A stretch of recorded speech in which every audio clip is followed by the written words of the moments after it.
Today we're going to look at Ghost Recon Wildlands again. A game that I'm personally really looking forward to, but one we haven't really heard very much about recently.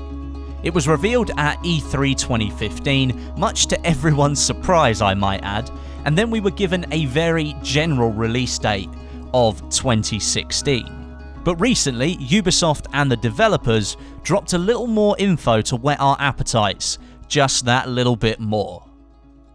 First up, the storyline and the main narrative of the game.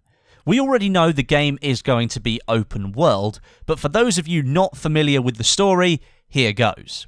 Set in the high Bolivian plains with a drug war raging on continuously, you're part of a US elite special forces team sent behind enemy lines to break the alliance between the cartel and the corrupted government. With this in mind, the story is set to be non-linear, so you can attack any of the locations marked at any point during the game. The game will be about damaging the cartel's influence on the land that you play in, so whatever you end up doing will have an effect on how the story plays out. According to Dominic Butler, lead gameplay designer on Wildlands, the end goal of each mission is set in stone, but it's 100% up to the players as to how they want to get there.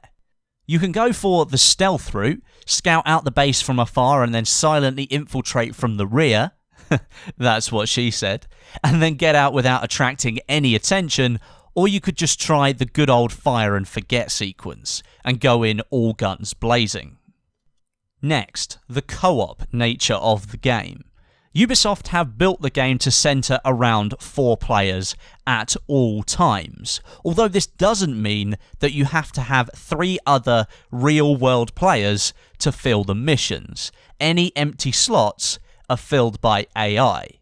So if you wanted to play solo, you could, and the other 3 roles will be filled by a computer-controlled character. Or if you were playing with your buddy, then the other 2 roles would be filled by the computer as well.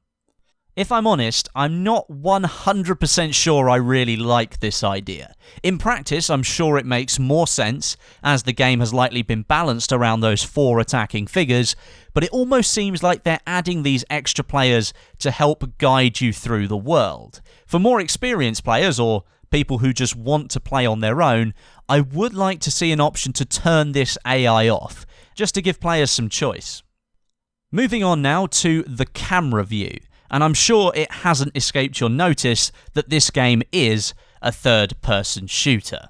The choice has been made based on the tactics used in the game, and the roleplay of the Special Forces soldier fitted that third-person view a little bit better. This way, you'll not only be able to detect those threats coming towards you, but from multiple angles as well.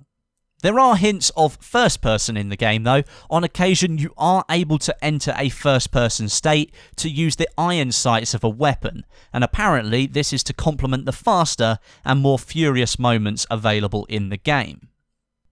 Next, and this is always a good talking point, the enemy and passive AI.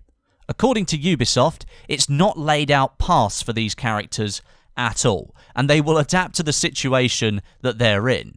For example, it'll use items nearby to attack you, use vehicles randomly to get the jump on you, and if you're not paying attention, will attempt to flank you and take you out when you least expect it. I guess we will have to wait and see really how clever this AI is and if it's really that good, but the intent of the idea does sound very promising. And finally, we have customization and weaponry. There will be lots of opportunities for you as the player to kit out your character as you see fit. There'll be clothing options and physical appearance changes along with the equipment that you use. The lead designer specifically mentioned items like C4, flares, mines and grenades, all of which can be switched out depending on what situation you find yourself in. There will be a loadout system for weapons as well, but there wasn't any detail given towards that. Not really much more was mentioned in the update, and that's understandable. The team making the game don't want all of these details leaking out too early.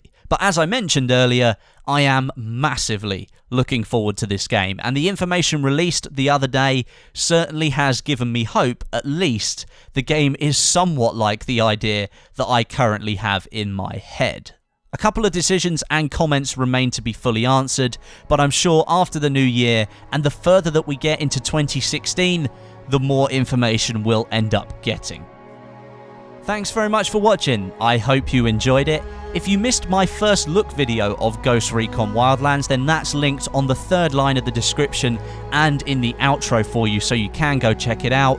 And don't forget to leave me some comments. Let me know what you think of Ghost Recon Wildlands. Is it piquing your interest, or is there another open world game out there by Ubisoft, Far Cry Primal, that's got your interest a little bit more? And while you're down there in the comments, drop me a like as well. But until next time, my name is Westy, and I'll catch you guys in the next video.